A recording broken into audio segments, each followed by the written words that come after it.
That's me, baby. That's me, Charlie D'Amelio. Hey, y'all. Oh, good. My groceries are going to be here soon. You want to go see Daddy, Rocky? So I thought I'd come on and chit chat with you guys for a little bit. So what's up? Let me get my computer. I do want to tell you guys I got some new perfume in the mail. Y'all know I'm obsessed with smelling good. And so I ordered 3 new perfumes and they got here today. And when I tell you they smell so good, I mean, they smell so good. So freaking good. So I want to read to you guys what the notes are so you can imagine the scents. Okay.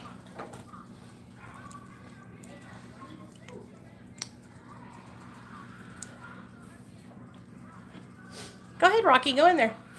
Okay, I'm going to show y'all really fast what the scents. I'm about to get out of the shower. Okay. Do I need to close the door or can you go? Oh, you're okay. I'm not. Nobody can see you. Alright. I'm over here on the bed with my phone pointed at me. Yeah, you're okay. Hey, come on, Rocky. Come in there. I think Rocky wants to come in there with you, though. Come on, little babe. Okay. Okay. So, first and foremost, I'm going to show you guys the website that I go to. It's called Scent Split. And when I tell you this website is fucking amazing, what makes this website so awesome is that you can order different sizes of your favorite niche name brand perfumes, okay? So let's say like your perfume that you really, really like is $300, okay? You can order a perfume from here and you can get a 2 milliliter, 5 milliliter, or 9 milliliter bottle. So let me show you guys the. Hey, Neal, will you hand me those 3 perfumes? I'm going to show you guys the new perfumes that I just got. So they're right there on my little shelf. You see them?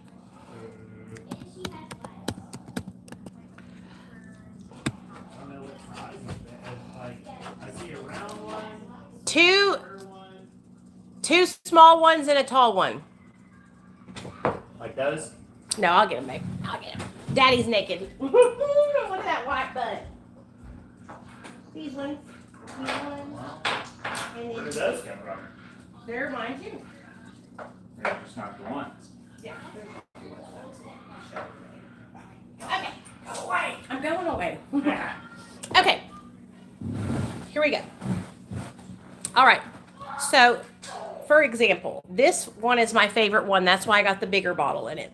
This scent is called Blanche Bête, and it is $280 for the full size. This is a 9 milliliter glass spray bottle. Yeah, I know. That's why I get it. Do you see now why I love this website, Neal? So this is a 9 milliliter glass spray bottle. Okay.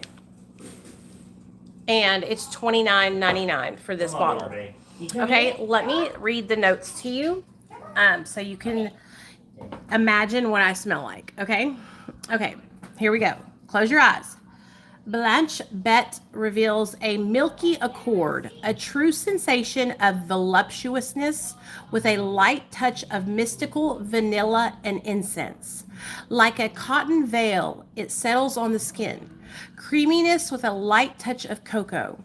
A stunning and unique take for a gourmand fragrance. Devastatingly beautiful, creamy notes of musk, mallow, milk, tonka, and vanilla, mixed with the idyllic fizz of tuberose and jasmine for a one-of-a-kind gourmand experience.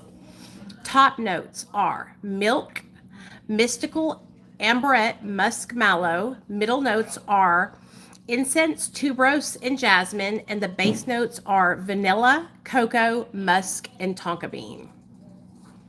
And when I tell you, when it says milk, like milky, marshmallowy, it's so good. It's so freaking good. So, girl, I would wear it. yeah, it smells so good. So this is my top pick. Okay. Then the next one. Okay. So then this was a blind buy. I've never tried this before. And so this is a 5 milliliter. Let me type it in so I can show you guys how much it is. Escapade Gourmand.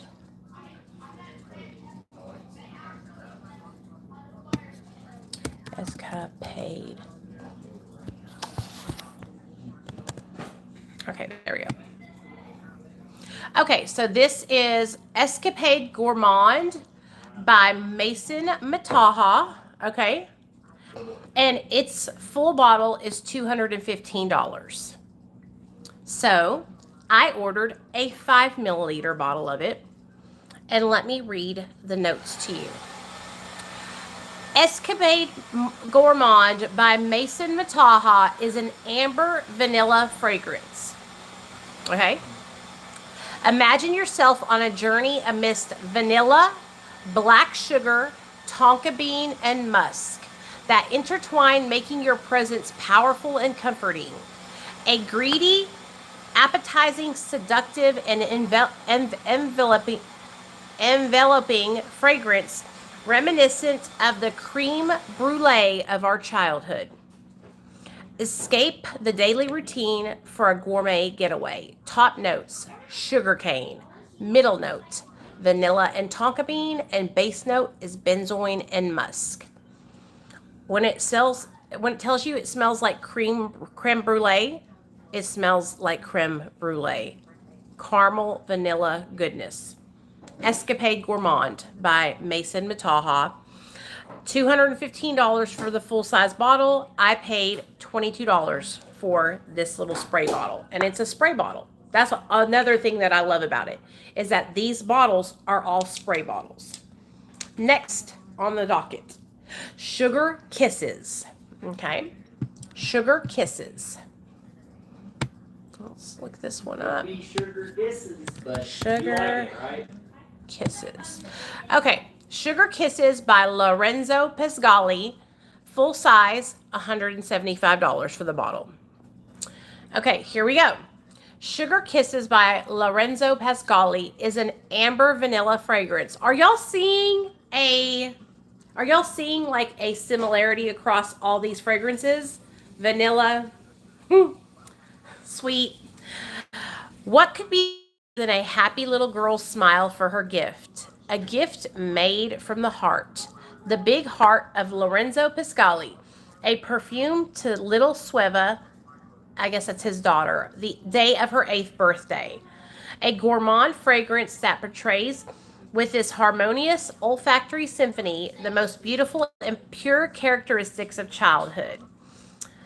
Fior di latte, a sweet orange peel, and a delicate vanilla give away to cocoa flowers, chocolate cream flour, becoming velvety and even more delicious, thanks to the tonka bean and toasted hazelnut. The dry down is soft and sugary, thanks to the base notes including brown sugar, caramel, toffee, and musks. Okay, top notes: cocoa butter, milk, heliotrope, frangipani, and orange peel. Middle notes: vanilla, coconut, chocolate, hazelnut, dates, tonka, and cocoa blossom. And base notes are caramel, toffee, vanilla bean, brown sugar, white musk, benzoin, and rum. And when I tell you, they are so fucking good, y'all. So good. A full size of this bottle is $175. So that is why I am obsessed with this website, because I can get, this is a good size sample of it for $20, $30, and then I can really get a feel of whether or not I like the scent or not and want to commit to a large full size bottle. So, this is my second bottle of Blanche Bet. And I can tell you right now, I'm going to buy the full size. I just have to do it when my husband's not noticing it because it's gonna hit the bank account hard. Christmas. I'm trying to find it on Macari. I'm trying to find it on Macari, Neil. Yeah. Where like somebody has like sprayed a couple of sprays out of the bottle and get like on a discount. I know Mother's Day's coming up. Yeah, Mother's Day is coming up. So, but when they say it smells like milk, like God, it describes I can't describe it any better than milky accord. Like that is such a good description for this scent. Like it is so it's like smooth and creamy. Yeah, smooth, creamy, and then the bottom, I can really smell the jasmine and the tuberose, and then the milk and the vanilla, like are what really pop out to me. But it says a true sensation of voluptuousness with a light touch of mystical vanilla and incense. Like a cotton veil, it settles on the skin. Creaminess with a light touch of cocoa. Creamy. Yes, baby, it's making me cream. Ow! That was gross. But an emotion, okay?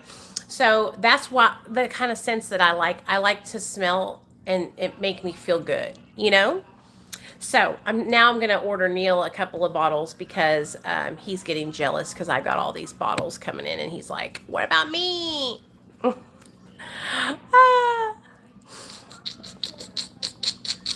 So, yeah. Yeah, I saw that Kylie Cosmetics came out with it, but I'm not interested in trying it. It sounds like a fruity smell, which is good. I've heard it smells pretty good. But I'm into these more like creamy gourmand scents. Like I like to smell not like fruit, but like a cupcake. You know? So, but I heard it smells good. A lot of people like it. I follow a lot of really big creators that are in the fragrance community. Like, did you guys know that there's like a whole community for perfume? Like perfume content creators. And so, like, I was just telling Neal, he doesn't really know what he wants, what he smells he wants. So I told him I'm going to go on TikTok. I'm going to watch a bunch of videos from other creators about different men's scents and find the best ones. Start trying them little by little. Now, I have ordered a couple of duds from this website. And when I mean duds, I mean like I just didn't like the scent. And that happens, you know, when you blind buy. Yes, that's the whole thing. It's better than buying the whole bottle because I'm blind buying. It means I don't know what it smells like before it gets here, you know? I think nowadays too, there's a lot more people that make colognes and fragrances. Oh yeah, and these fragrances that I'm sharing with you guys, these are considered niche fragrances. So they're not fragrances that you're going to find at Dillard's or Sephora. These are niche fragrances. So you have to go and actually look for them, you know? They're really good. And that's why they're so expensive too. Leave it to me to fucking fall in love with $300 perfumes for 1 fucking ounce of perfume. Like, what the hell? I remember when I thought $75 was expensive for a perfume. And now I'm like, this one right here is $280 for the fucking big size. I'm like, ah!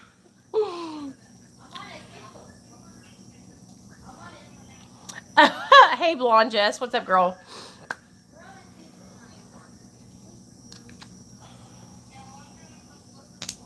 But anyway, so yes, I get really excited about fragrances. And so I wanted to come on here and share my excitement with you guys about the new fragrances that I got because they make me feel good. They make me feel good and they make me feel beautiful. Makeup. Fragrances and makeup, yes. So and opals. Fragrances, makeup, and opals in recovery. So today I got a comment on Facebook from a girl, and she wasn't trying to be mean, but she was like, not. A lot of people confuse me sharing my stories as like, I guess, glam. They think it's me telling war stories. Okay. Um, and so glamorizing and telling war stories would be me talking about enjoying getting high, missing getting high, wishing I could still get high, and encouraging others to do the same. When I tell my stories, they are cautionary fucking tales. Okay? They are cautionary tales to warn you against what can happen if you become addicted to drugs. Okay? To me, like telling stories about all the times I've went into psychosis, that's not like making y'all want to go out and use meth. Like, because if it is, I don't know what the fuck of the world has come to. Um, here. Maybe that's how you have to like start everything from now on. Like, with a disclaimer. yeah, like this is all about. These videos are a cautionary tale. That's what the problem is. It's that common sense is not common anymore. Or people are just trolling the fuck out of me. Because there's no way that people actually think that I'm trying to encourage them to use drugs while pregnant. That's another comment I got. Oh my God. Are you encouraging people to use drugs while pregnant? Yeah. Yeah, that's why I cry every time I talk about my experience with my son and losing custody of him. Yeah, that's it. Because I think that everybody should try it. Look, what? You know? But you got to think about it. Like that's more likely if you got the age group of the people that are commenting shit like that. Yeah.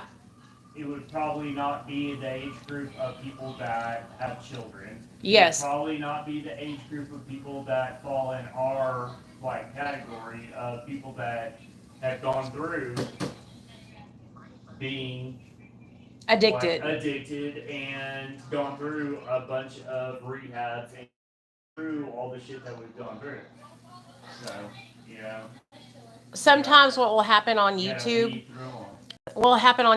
is, or on TikTok, is my video will hit a pocket of like people that have no experience with addiction, people who don't know like anything about substance use disorder, and like Neal said, they don't have kids, they've never been in trouble a day in their life, they're probably like 18 to 25 years old, and they're just like super duper sheltered.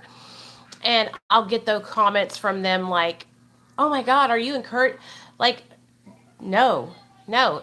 If I was encouraging you to do something, I would say, you should really do this. This is this, like when I talk to you guys about, okay, for example, self recovery. My friend Donna really wants me to talk to you guys more about it because she just graduated from self recovery. It's a great program. Everybody should try it. If you are trying to get help for addiction, it can really, really help change your life. That to me is encouraging. That's suggesting something. But telling people stories about my past, and I'm telling you stories that are horrible. Stories that are stories that relate to the people that have been where we've been. They're not for somebody that hasn't been there. So if they haven't been there, they're like, God, I haven't been there. But then the people that are there and have been there, like, well, fucking A, like she did it, why can't I do it? Exactly.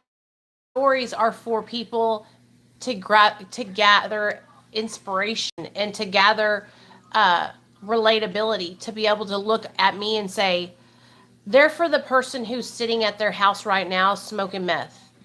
And they're like, wow, she's so beautiful and has a husband who loves her and has custody of her son back and has her own place to live and can order perfumes on the internet whenever she wants to. Wow, she's in recovery and doing well for herself. Maybe I can get to that point and do well for myself. That's exactly why I make the videos I make, or to encourage people to hurt themselves with drugs.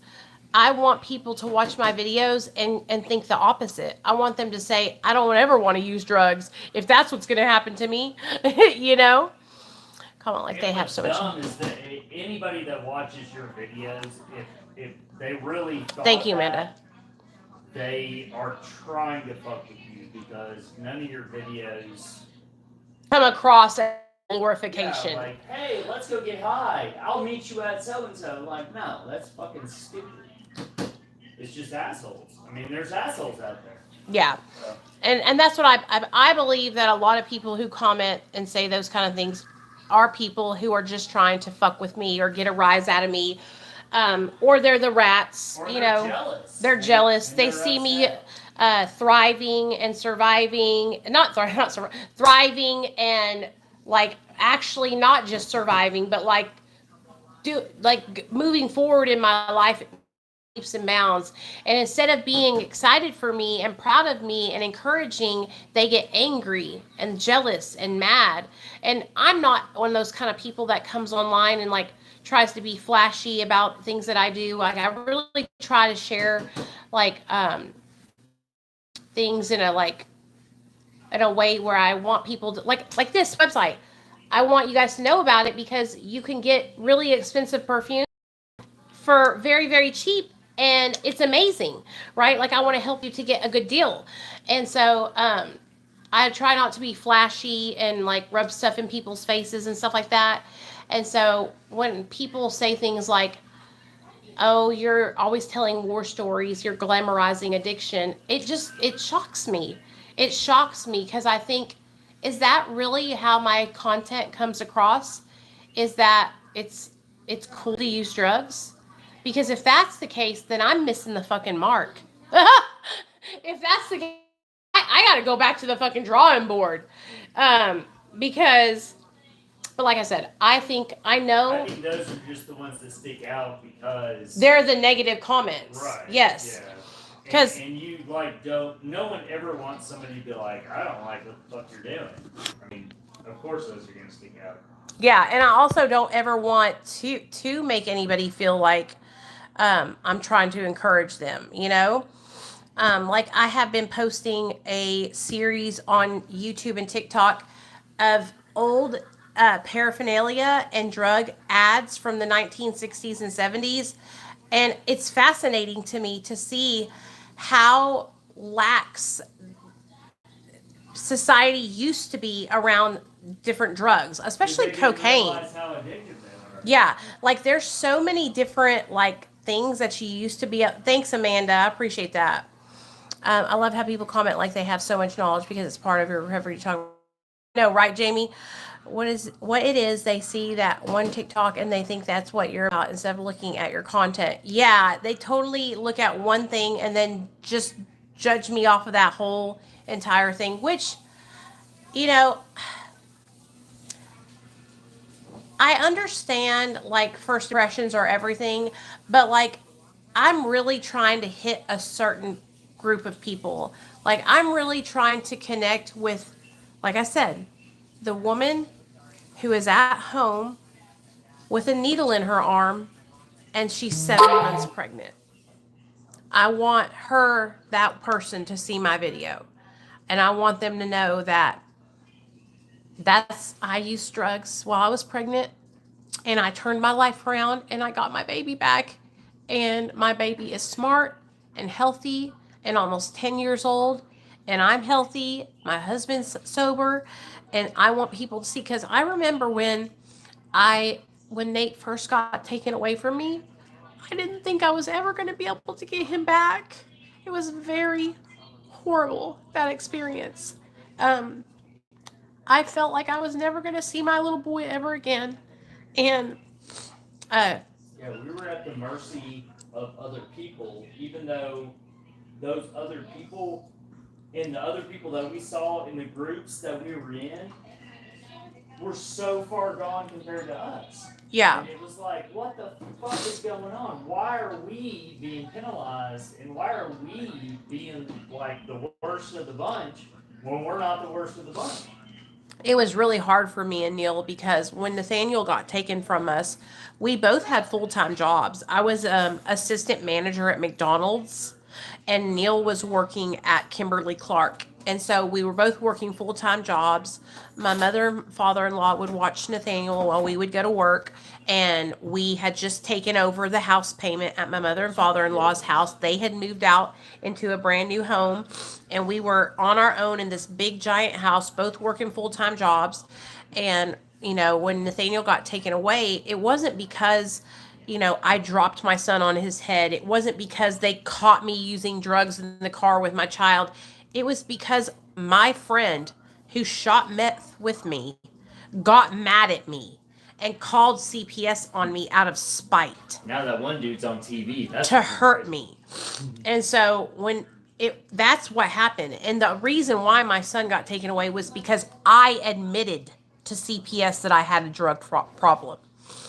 If I had shut the door, not let them in my home, and not communicated with them, it would have never went down like that. But I didn't know, and I immediately went to them and admitted that I was using drugs. I submitted to a UA. I did everything that I shouldn't have done. Looking back on it, I should have never admitted anything to them. I should have fought it tooth and nail, because my little boy getting taken from me, that should not have happened. My son wasn't in harm's way. Like I said, my mother and father-in-law had my little boy. And what I would do is I would go away for like a week and I wouldn't show up. And I would go out and get high while my son was with his Gigi and Papa. A lot of people think that me and my husband were like toting my son around and getting high. And like, it wasn't like that at all. And I think a lot of people have that misconception. I do know that people do that, but that's not how it was. And I'm not too good. I will admit, like I was on drugs. There was plenty of times that I was on drugs while my son was at the house with me. Absolutely, yes. And that is wrong, and I know that. But I wasn't neglecting him. I wasn't not changing his diapers. I wasn't not feeding. It was nothing like that. This was a circumstance where someone called them on me out of spite, and I went to them. They didn't even come to my house. I went to them before they could come to my house. They had came like 3 times and I wasn't home. I was at work because I worked a full-time job. And I went to them and I said, I have a problem. I need help. And I thought that they would help me.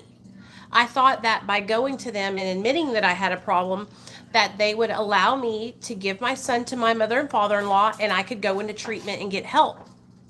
Boy, was I wrong.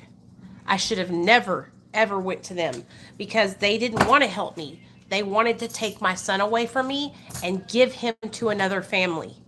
They wanted to keep my son from me. And they tried to do that. And my sister-in-law didn't help it any. She tried to keep my son from me as well.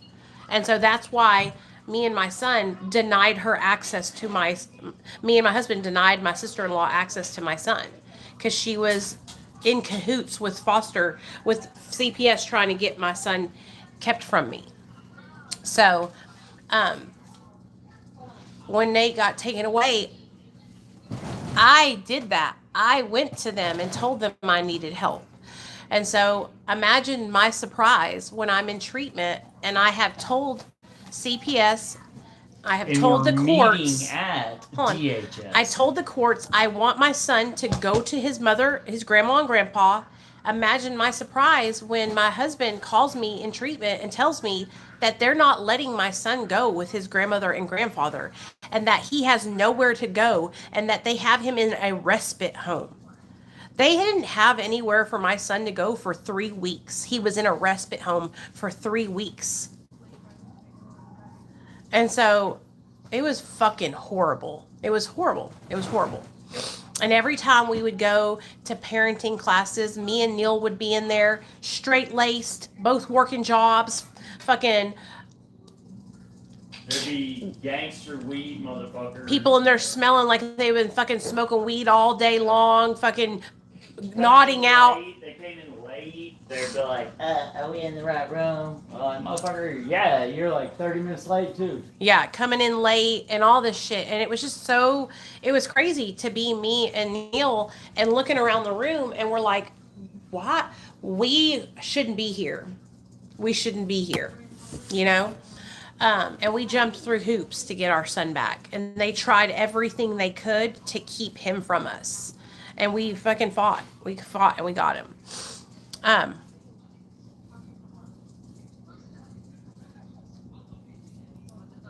Thank you, Jamie. So when I tell my stories about CPS, there's a little bit of resentment, and I'm triggered. I'm triggered by them, you know, um, because they tried to ruin me and my husband and my son's life. They tried to keep my son from us forever, and we got done so fucking dirty, so dirty. It shouldn't have been like that. Um, like I said they denied my mother and father-in-law access to my son. They said that my mother and father-in-law were too old to have to have custody of my son. My mother and father-in-law were 60 years old. They bowled. They were on like bowling leagues, like healthy as can be. It made no sense. Have y'all ever heard them deny family like straight to up, have like, custody of the child? DNA family. Unless the person is, I mean, if the family was using drugs or my mother and father-in-law were like, yeah, that shit, criminals, that but they'd never been in trouble. My nothing. mother-in-law had just retired from working at State Farm for over years, and my father-in-law is a Vietnam veteran. Yeah, he was like he had VA benefits, like everything. They So lived they in just a great house. They were at home. They didn't work. Goddamn, Living their when best I life think about in a that, beautiful brand new home. When you think about it, it's fucking disgusting because we got literally ramroded. We got railroaded. And it was because I truly 100% believe because of me. It was because of me, because I'm brown, because I was stupid and I opened my mouth. See, my husband, he didn't do that. When they came to him and they said, "Do you have a drug problem?" He said, "Nope." They said, "Have you ever been to treatment before?" He said, "Nope." He told them nothing. Absolutely nothing. And it worked to his benefit because basically the whole case was centered around me and I had to do it. I had to go to rehab. I had everything was on me. And he basically, was just following. Most fucked up part about it was go to foster care and be away from his family. And imagine being less than a year old and waking up in a stranger's home. Waking up in a respite care home with 5 to 20 to 10 other little babies crying, not knowing where you're at. That's why my son has anxiety, okay? Because he was ripped away from me before. He had never slept in a bed with anybody else. He had never been around anyone else except for me, Neal, his papa, and his Gigi. That's it. And so imagine how scared he was when he woke up and we weren't there. And he couldn't tell anybody that he was scared and he couldn't talk.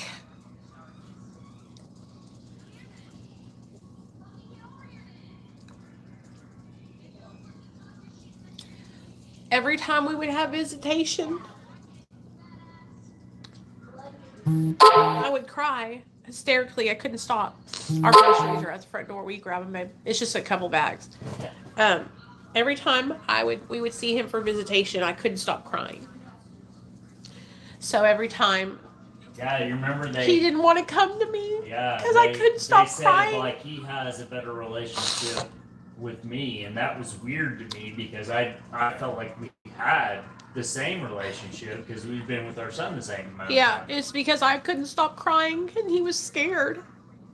So he would go to Neal. Neal would hold him and take him. I couldn't stop crying. I could not. I would cry hysterically. It wasn't beneficial having him taken away. It didn't help our family any.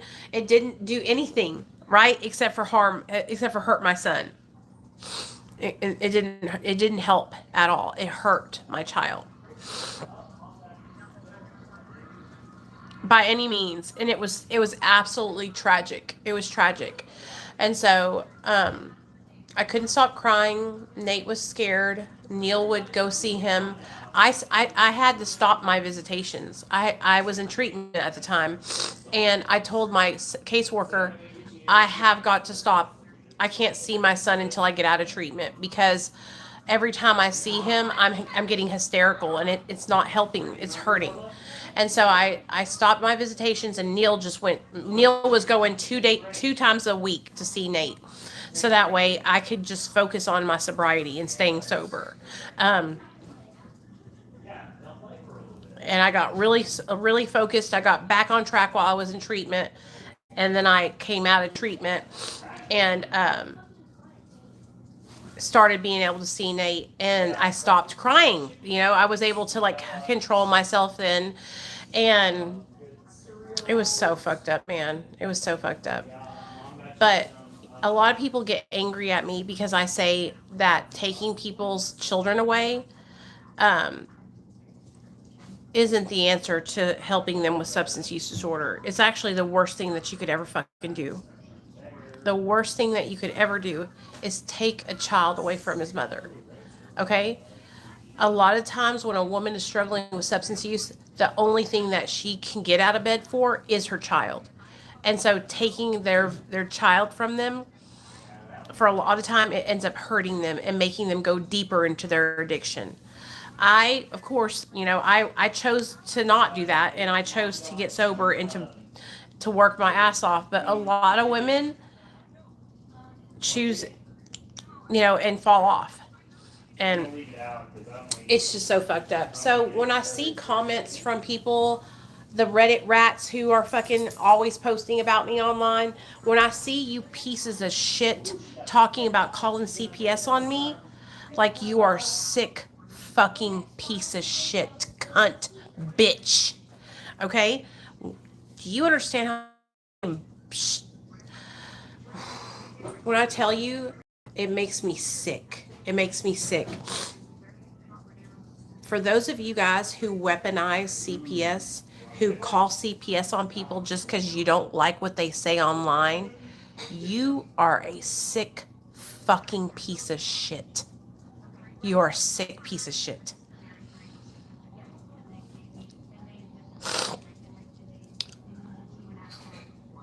Oh, I love thank you so much, Becky. My son is everything to me, and y'all know that. He is literally the reason why I am alive today and sober.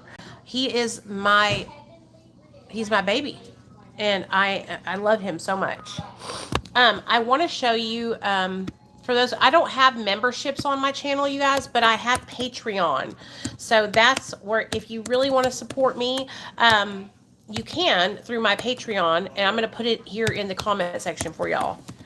.com/discovering Nicole. Sorry, I don't mean to get so emotional, but like, it was such a hard time for me and my husband. And like I said, I could have relapsed. I could have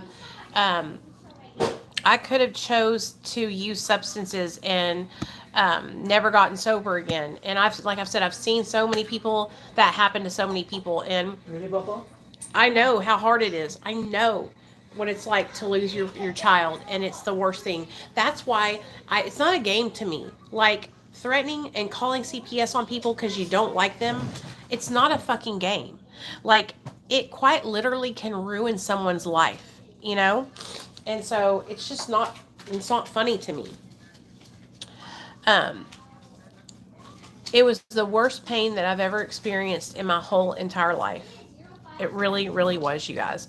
I don't know.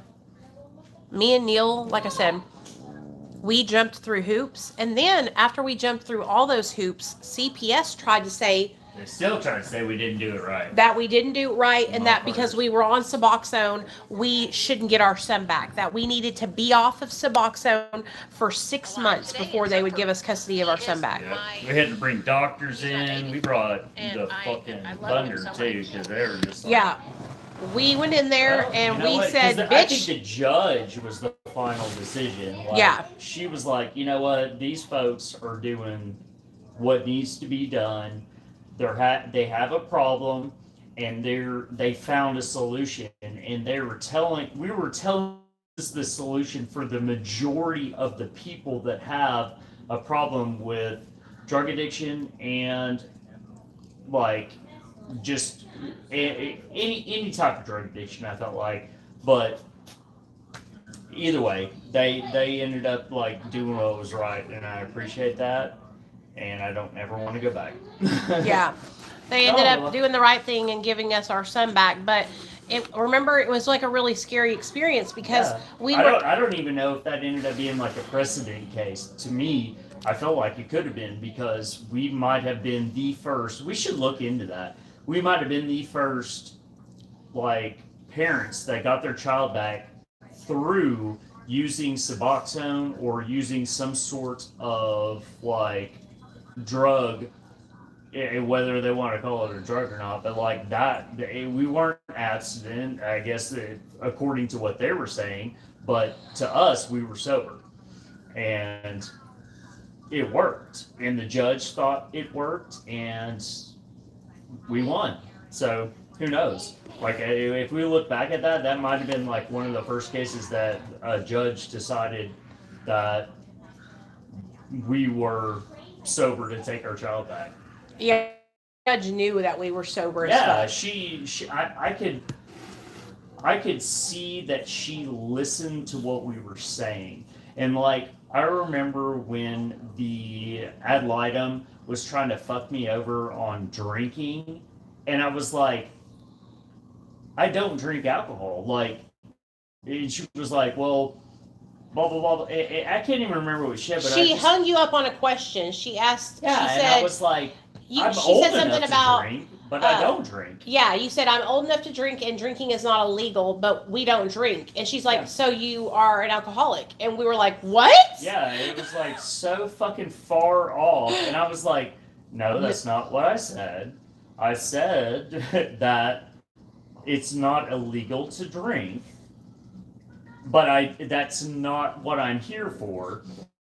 Right. They were.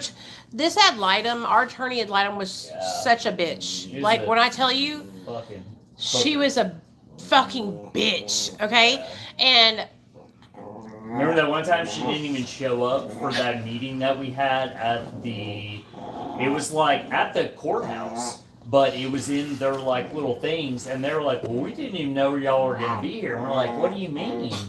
Like, the ad litem is the one that set it up, and they're like, oh, okay. And we sat in there for however long. She never showed up. And they were like, well, y'all can go. And we're like, well, do we get credit for what the fuck we just did? Because y'all told us this was important. Yeah. Y'all told us this was going to make a difference in what we did. And now all of a sudden you're telling us that the fuck it, and unfortunately she was a redheaded twat. Oh. And you remember, like, yes, totally I remember. fake redhead too. Mm-hmm. Like she had been dyeing her hair since she was like fucking 40 or whatever. But yeah, that shit pissed me off. I'm like, man, goddamn, I'm like, you're. They really. She you, really fucked with us. That attorney ad litem. She really fucked with us, and. And then you wonder why she did that. Like, what?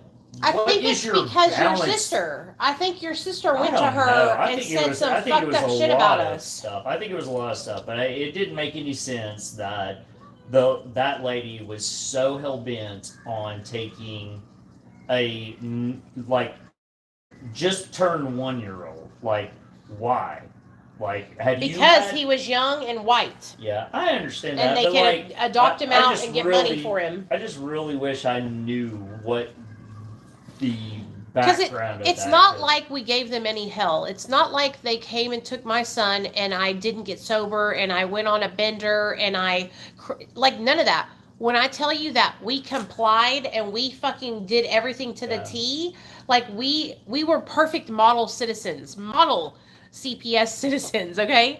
And even they gave me a job afterward. That we were such model citizens that after our case closed, they came back to me a year later and said, "Would you come work for us? We would like to hire you as a parent partner." And that's how good of a fucking our lady at DHS ended up like quitting over things that had happened because of what DHS told her to do. And it's like, damn, dude, like, oh my God, like, just thinking about that shit. We had such a good caseworker. Her name was Kawachi Williams. Yeah, I'm really glad we had her. Like, I feel like if we didn't have somebody like that, or we had somebody that was, like, against us, we might have not had a good the way. Yeah, we might have not had the situation that we had. She really liked me. She really liked Neal. She knew that we loved our son. I mean, like I said, it wasn't like they came into our home and it was fucking a trap house. Like, we lived in a beautiful 2-story house. We both worked full-time jobs. I mean, our son's room, he had a beautiful room with a crib. Like, I'm telling you guys, the reason my son got taken from me was because I failed a UA. That's straight up. And the only reason why I failed a UA is because my friend called CPS on me to spite me. And there was nothing else to it other than that. And she was mad. She was mad. And now, looking back on it, it took her 6.5 years to admit to me that she was the one that called them. But I knew it since day one. 6.5 years into my sobriety, she messaged me on TikTok. I'll never forget it because I was celebrating 6.5 years sober. She reached out to me and she was like, I want you to know that I was the one that called CPS. I said, I know. Yeah. I know. I've been knowing. The description was that we knew. Yeah, I've been knowing. We knew it from fucking the get-go. And it will come up. It will come back on you. It will come back on you tenfold. And it has. It has. Yeah, believe that. It has. Her life is miserable. But it's calling CPS on people because you don't like them, because you get in a fight with them, is like the most grimy. Like, for instance, I told you guys about that Tanya lady. Now she's posting saying, oh, I did it because Nicole's husband has guns. And he has a concealed carry license. And they're all in a fucking safe locked up. Like, yeah, he does. I literally just renewed it. Like, shotguns, and the guy signed off on it, and I'm good to go, and I'm mailing it back tomorrow. We live in the South. Even if that wasn't the case, I could still fucking own guns right. No matter what. Like, that's our Second Amendment right. Right. So, if you're fucking talking shit about it, then you need to read... Shut the fuck up if you're talking shit. The Constitution. You need to read... Like, why we're But that's Americans. not really... This woman did this to me back in 2021. She called CPS. And it was because, remember, I was in the bathroom in our old house, and I was sweating, and I took a towel and went like this. And she called and told them that I was basically essaying my child because I wiped sweat from underneath my boob. Just a trick. Just to be fucking hateful, just because she was a miserable old bitch. Like, for real, miserable. This is the kind of shit that I'm talking about online. It's like, just because you don't like somebody or what they say, like, think about what your actions, how they can affect somebody for real. Like, first of all, it would never fucking happen. If in my motherfucking door today, I would spit in their fucking face. Bitch, I would meet them at the fucking door with a piece. Okay?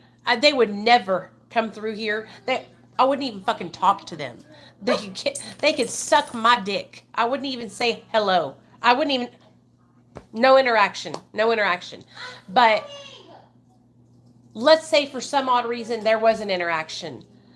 I would literally tell them to get fucked. To get off my fucking property. That they don't fucking... I don't owe them an explanation of anything. And to kick the fucking rocks. Kick rocks. And that's like your fucking right to do that. You don't have to talk to them. Okay? You don't have to talk to them. And I tell every person that I come into contact with, if you have people who are calling CPS on you and they're coming to your door, you don't answer it. Do not answer the door. You don't owe them an explanation. You don't have to talk to them about anything at all. And seriously, because opening the door to them, opening what I did when I talked to them, because I thought they were going to help me. I went to them because I needed help. I said, yes, I have a problem. I've been using drugs. I need help. And I thought, surely they're going to allow my son to go with his family and I'll be able to go into rehab and get the help that I need, right? No, they're horrible. I'm confused. What does wiping under boob sweat have to do with SA? Hello Kitty, your guess is as good as mine, honey. That's just how she Your went guess about is it. as good as mine. And like I said, I have the reason why I have remembered this was because yesterday in my memories, was it yesterday or today, I got a memory popped up on my Facebook, and it was a picture of this lady's messages, because somebody had sent me the message because they felt so bad. They were in a group chat with her. She was in a group chat telling everyone that I wiped sweat from underneath my tiggle bitties, that she called CPS on me, and so did Carol Terwilliger, and that I needed a safety plan and I needed to take parenting classes. Bitch, what the fuck? So that's what I'm talking about. Okay, that is the kind of fucking rat motherfuckers I'm talking about. Hello Kitty, how does that have anything to do with anything? I have no idea. It doesn't. When I wiped the sweat from under my boob, do you think... Also, guess what? My child wasn't even around. He was in the living room. Yeah. And even if he was standing right there and I wiped sweat, it doesn't make any sense, does it? That's what these people do. That is what I'm talking about. And I have the fucking screenshot of this woman bragging about it in a group chat to her friends. Oh my gosh, same, Jamie, same. You know, I didn't open the door because, like I said, they had came to our house and left a note. And so, but what I did was I went to their office because they had came by the house. They had came by the house like 2 or 3 times. No one would ever think that it would go to that situation at all. No. You know? And that's the worst part about it, is like, hey, okay, I do need help. What can we do? Oh, well, we're gonna take your kid. No, we're not. We're not gonna take your kid. Remember, they told us that they weren't. Yep. They're like, you know what? That's not even an option. We're not gonna do that. The very next day, they came back and fucking flooded us. And like, I was working and I was all by myself. and you were like, what the fuck is going on? You've got to come back and do this. And I was like, oh my god. Like, I was I mean, that was when I was driving all around Arkansas, dropping off funeral home shit. They had told us the day before, God damn. You can get help. We're not going to take your son away from you. What you're going to do is you're going to sign this safety plan, and your son can go to his Gigi and Papa's, and you can go to treatment and get the help that you need. And I was like, okay. And then the next day they came back. No, the next day they came back and they were like, we're taking your son. If you don't bring him to us right now, then we will call the police. And I was like, what? So Neal was at work. Yeah, I was like, I was all by myself. I had to call Neal's dad. Alan came over and I was crying. I was like, if I don't take Nate to them, they're going to call the police. Yeah, that was fucked up. And so I went to them with my tail in between my legs, asking for help. They reassured me over and over again that they were not going to take Nathaniel. And then the next day, they came in 5 people deep, threatening me and told me if I didn't bring him to that office, that they would have the law at my house. And I would go to jail. And then after we had gone through like a couple of weeks of all that, then they were like, hey, guess what? We're going to send you out there to make sure he's really your son. And we're going to take his hair, we're going to take your hair, but we're going to take everybody's hair and test it to see how far back y'all's drug addiction and blah, blah, blah went. And that went nowhere. I mean, all it did is made sure that he was my son, which we knew that in the first damn place. Yeah. But I think that they thought, I think that they thought that we were still using or something. I don't know. Or trying to think that, and we weren't. Like, we were both sober and doing everything that we were supposed to be doing. It was horrible. It was horrible. When and what did Neal get his undergrad and master's degree in? Business administration. Business administration. Jumping out of the window with a hair sample thing was crazy. That's just crazy. When I tell you, it was horrible. It was horrible. And when me and Neal were going through that, like, y'all have to understand also, like, I was trying to stay sober in treatment but we were also like going back and forth to like court dates, and I was taking benzos trying to like not feel, and then I stopped taking the benzos and I got out of treatment because they caught me taking benzos while I was in treatment, and I fessed up to it, and I was like, I'm sorry, I fucked up. And the next 2 weeks, I was, on my best behavior in the treatment center. And I told them, please don't let me, because I was leaving. That's what we were leaving every day almost, y'all. I was going back and forth to court. And it was quite a few times during the week. And it was too much triggers for me trying to stay sober, going back and forth out of the rehab. And so I admitted that to them. I said, I can't handle it. It's too much of a trigger. I need to be here and not be leaving the center. And so I stopped going to the visits, and I stopped going to court, and I just really focused on my recovery while Neal stuck with Nathaniel and saw Nathaniel twice a week for the next 2 weeks while I was in treatment. They grounded me from being able to talk to Neal, which was the hardest thing I've ever been through in my life, because I had never not talked to my husband. We had been together at that time for like, remember where I showed you the other day? 3 years. And I had never not talked to him in 3 years, But what's weird is that it got the It was really hard. I don't know why that done with it, because I remember when I got my my Nissan lip gloss Xterra, was peeling up right there. that was in there. So what are you doing, Rockiana? Rocky. As expensive as things are these days, but Did you see Rocky and Paco fighting? Something to add extra money. But that's good. Right. So wait. Exactly. And so, me and my husband, we made mistakes. We should not have been using substances as parents, okay? We admit that. But like what we went through wasn't warranted, But at the end of the day, me and Neal got our shit together, and we fought for our son. We didn't fucking cave and allow the system to fuck us. We got our shit together, and we fought. Yeah, no, I love it. But our CPS experience was horrible. Horrible, and it didn't have to go down like that. I think it would be a good color for you. Which I think, and I actually found my paperwork from CPS, and I read it.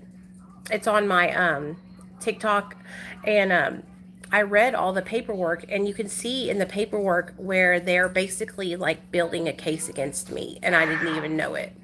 Like they're sitting there like asking me these like really prying personal questions on purpose, Right. And I should have not answered them, and I'm answering all them because, like I said, I thought that they were there to help me. I thought that they wanted me to get sober and get my son back. I didn't realize how bad CPS actually was. The one that's just like it from the Honda place in Conway. Gotcha. Oh, Hello Kitty. It's not because I don't want him to be. It's just because he's shy and doesn't really like it. When he gets off the phone with his mom, I'll ask him that question for you. But I'll tell you what he did from my point of view.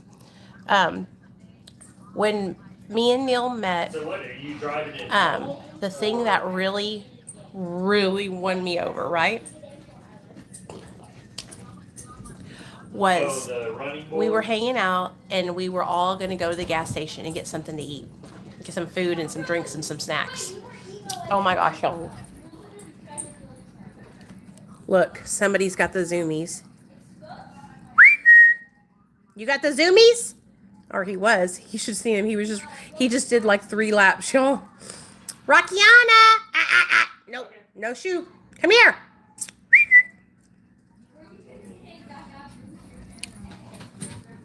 What are you doing? Ay.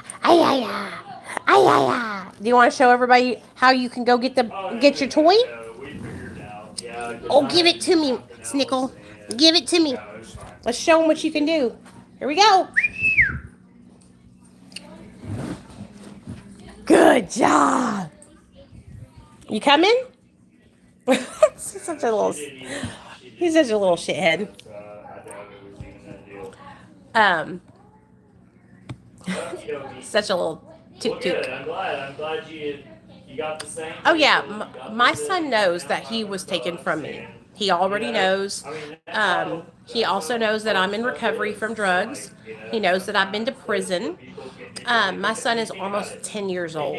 So, Nate is very, like, he's very mature for his age. And because he's an only child. And so he's been asking me questions about things since he was little.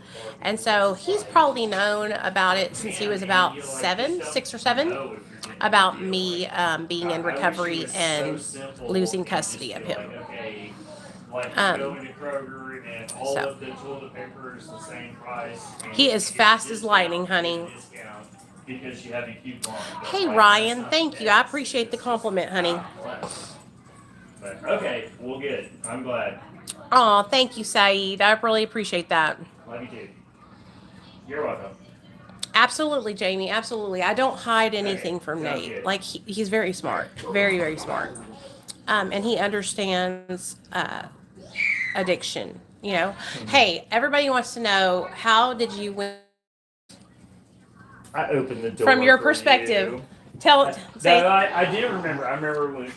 To be honest with you, I think, like, when I first came to your apartment, I remember, like, it was me and Casey and Corey Gilliard. and, like, I figured you were just gonna hang out and mainly talk to them because you knew them. And then we ended up talking, and then we went to the liquor store, and then we got a bite, and we just stayed staring at each other, talking to each other the entire time. And it was just like, I've never met anybody like you. And you're like the same as I am, and we need to keep on talking. And so it just kept on from there. Like, literally, we have not separated since then. Yeah. Yeah. Like, done deal. We locked. What happened was, from my point of view, was Casey was this guy that I would just like have hookups with. He was like a fuck buddy, and he was best friends with Neal and Corey, and they all three came over. And when Casey came over with Neal, I was automatically like, oh my gosh, who's this guy? Like, he is so cute. First of all, he was redhead, and Neal had he had his hair spiky and red, and he had on this like argyle kind of like patterned like kind of vest thingy over a collared shirt. He looked so cute, like preppy cute. And I was, in my mind, I thought, oh my gosh, he is so cute to me, right? And so I told him I liked his vibe, like I liked how he was. You told me that too. I remember that. You said, I like your vibe. And I was like, because I got a good vibe. And so we went out to the car to go to the gas station. And before I could get to the passenger side, he stepped in front of me and opened the door. And bitch, when I tell y'all, I almost fell out. Like, I was like, gasp. Because I had never, Casey could never. Corey Gilliard could never. Like, they were such tools, And Neal, like, stepped off in front of me and, like, opened the door. And I was like, what are you doing? And he's like, I'm opening the door for you. Like, and that set the precedent. Because from there on out, he opened the door for me. He paid for my cigarettes. He paid for my drinks. He made sure that he carried toilet paper and tampons in his glove box if I needed them. Like, he was the most thoughtful person.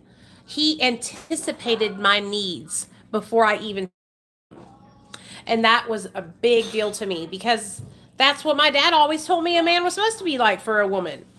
And I had never experienced that in a relationship. Y'all have to understand, I was in a relationship for 6 years with a man who beat the dog shit out of me.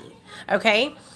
And with a man who I basically had to resurrect from the gutter. He was homeless, had nothing, and I picked him up, put him on his feet, and helped him in his life.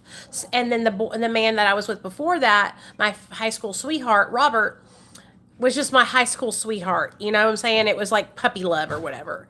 And so when I met Neal, he really came through with just like showing me what a true gentleman, how they treat the person that they love and care about. My husband had that ever since. He makes sure that he always carries things up and down the stairs when we go. When we grocery shop, he brings in all the bags. Like, he does the male things that a man is supposed to do for his woman. And I had never had that before. I had always been the person who did everything. So that night, after we went to the gas station and he got me cigarettes and all that stuff, we went to a hotel room, me, him, and Casey. And normally, me and Casey would be hooking up all night long and being freaky deaky and all kinds of crazy shit. I didn't even look at Casey. In fact, Casey was stuck on stupid, looking out the blinds the whole night because he was so high on meth. And so me and Neal, there was 2 beds. I laid on the bed acrossways facing him, and he laid on this bed facing me, and we just talked to each other all night long. We talked about whether we wanted to have kids. We talked about if we wanted to be married. We talked about, do we believe in divorce? We talked about religion. We talked about how many kids we wanted to have if we had kids, whether we wanted them to be a boy or a girl. We talked about jobs. We talked about everything that was anything that matters in a relationship in that whole night. Okay, I learned everything I needed to know of importance that night. We went to the river on a date. Then the next day, we went to the river on a date. I put my arm around your shoulder and I was like, never done this before. So we went to the river on a date. He called me, it was like a Thursday, and he was like, hey, do you want to get another hotel room? I was like, what do you think I am? And he's like, no, I just don't know how we can hang out. Like, I don't mean it like that. And I was like, well, I'm babysitting my roommate's daughter, and I have her with me. And he was like, oh, well, then we'll go to the park. And so he picked me and Crooklyn up, and we went to the park, and we were walking, and he put his arm around me, and I had on this cute little tube top and a pair of jeans, I think jean or jean shorts, with a pair of sandals and my hair down, and he put his arm around me, and I just remember it felt good to have him putting his arm around me. I liked him a lot.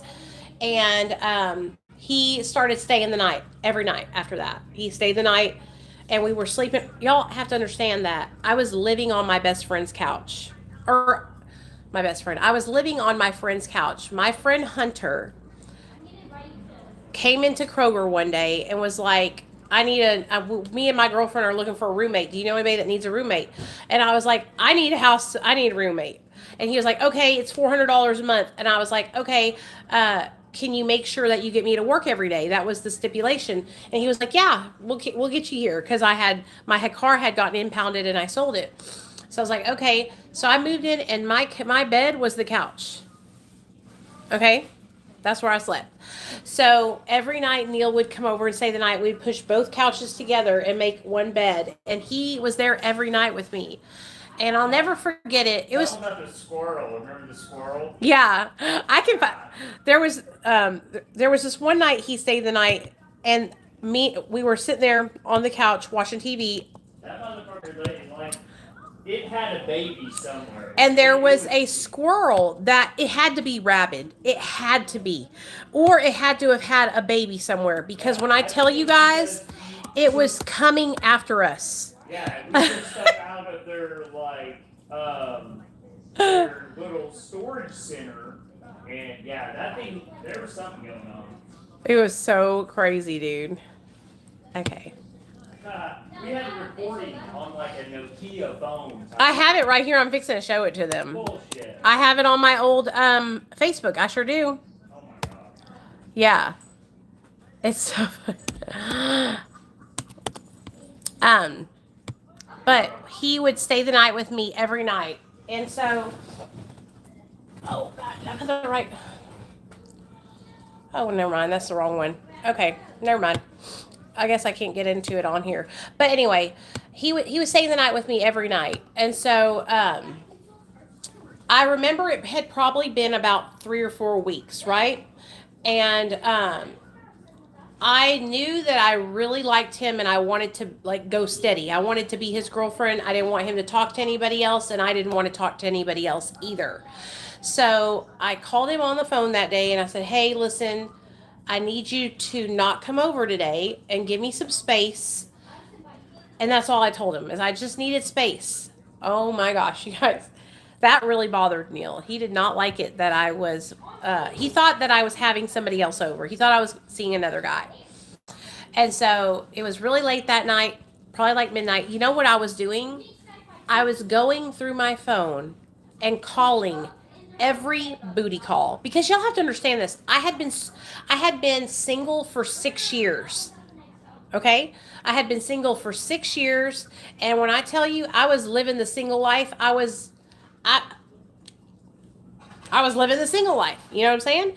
And so I was calling every booty call. I was calling my drug dealer, Z, to let him know, hey, I'm making Neil my man. So from now on, when we come to see you, no funny business. No talking to me like, hey, girl, want to, you know what I'm saying? Because we used to do that shit. And so I wanted to set this boundary with all these people that were either going to be in my life because they were my drug dealer, like Z, or I was cutting them completely out of my life and blocking them and telling them, hey, She knew I was worth gold. hey, it was nice having sex with you for the time that we had sex, but now I got me a real man that I'm going to have sex with only him for the rest of my life. You know what I mean? So I was calling all these people and telling them that I basically found the one, my husband. I knew he was going to be my husband. I knew it. And so I was doing that, and then all of a sudden there's a knock at the door, and it was midnight.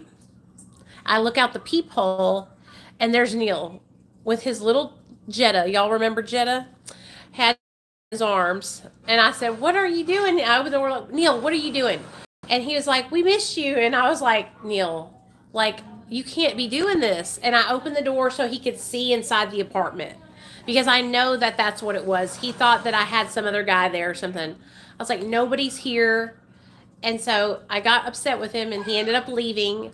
And the next morning I woke up and there was flowers and all this stuff at the door. And when he came over the next day, I told him, I said, I wasn't seeing anybody else. I was calling all of my booty calls and telling them they could all get fucked because you're my man now. And I don't want to be with nobody but you. And so that's it. We made it official. And I didn't want to be with anybody but him. And so it's how it's been ever since. And Neil proposed to me pretty early on in our relationship, probably like in 2013 or 14. He asked me to marry him. And I said yes, of course. But we didn't get married until 2019. I wanted to make sure that we both were sober and all that good stuff. And so, yeah, that's the story with me and Neil. He is quite literally my best friend, and I love him more than life itself. Nobody could ever make me want to not be with him. Like I said, he is such a good man, and he takes such good care of me, and he takes good care of our son, and he's a good fucking dad too. And the reason why he's able to be a good dad and all the things that he is because his dad was a good fucking man. His dad was a stand-up, amazing person. And his dad was, like I said, his dad was a Vietnam veteran. His dad was a hardworking man. And Neil was all those things as well because he learned it from his dad. So that's when we sat down and we talked for those 8 hours that night and we were asking each other all those questions. That's when I realized that we were equally yoked. We were both raised the same way. Both of our families, my mom and dad are still married. His mom and dad were still married. My mom and dad raised me up, believing in Jesus, and his parents raised him up believing in Jesus. My mom and dad taught me, that you don't just get married to anybody, and you don't just be popping babies out with anybody. This is like serious. Love is real, right? And we had so many of the same beliefs and everything, you know? So me and Neal have been together since September 15th of 2012. So that's my man. And I love him. So, he's my best friend. That's why when people come on my channel and they try to say that like I'm jealous of like Jessica Kent and people like that, I just kind of laugh because I'm like, jealous of what? Like, I have the most amazing life. Like I have a partner who loves me and who I love and who is my best friend. You know what I mean? And it's not some fake social media love either. Like, Neal is my fucking ride or die. Like, he's been through everything with me, you know? Yes, we both come from good families, exactly. And we were both raised, that family is really important too, you know? So, he's my best friend. I love him so much. But anyway, I love you guys. I'm going to go eat something. I haven't eaten since like 11 o'clock this morning. I'm starving. But I hope you guys enjoyed my little story times. And I hope that all of you guys know that when I share my stories, like I said, they're to help people and they're to relate to people. And they're not always going to be stories that are, you know, positive. They're going to be stories that are really sad. But I'm just going to be straight up and share the truth, you know? So, anyways, I hope you guys enjoyed hanging out with me today. And I love y'all, and I'll see y'all later. What are y'all eating?